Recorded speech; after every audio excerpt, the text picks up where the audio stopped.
તમામ સુરતવાસીઓને હૃદયપૂર્વકની શુભકામના પાઠવું છું।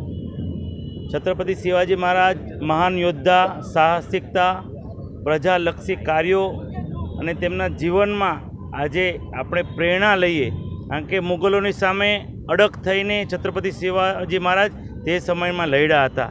આજે પણ તેમની વીરતાને આદર્શ આપણે બધાને આપીએ છીએ અને તેનું જીવન મૂલ્યો પર આપણે પ્રેરણા લઈને તેમને આદર્શ બનાવીએ। આજે શ્રી છત્રપતિ શિવાજી મહારાજની 355મી જન્મ જયંતિ છે।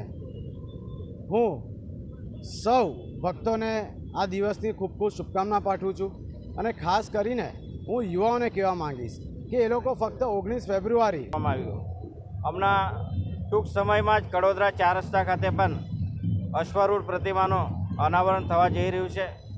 મને કહેતા આનંદ થાય છે, હું દરેક જગ્યા પર કહું છું, આપણે ખાલી પ્રતિમા નથી બેસાડતા, એનાથી આપણા બાળકો, યુવાઓ કંઈક બોધ લે, એનાથી કોઈ સારા સંસ્કાર આપણા બાળકોને મળે, એ આશયથી આપણે આ પ્રતિમાની સ્થાપના કરી રહ્યા છીએ અને મને ગર્વ થાય છે જે યુવાઓમાં જે જાગૃતતા આવી છે।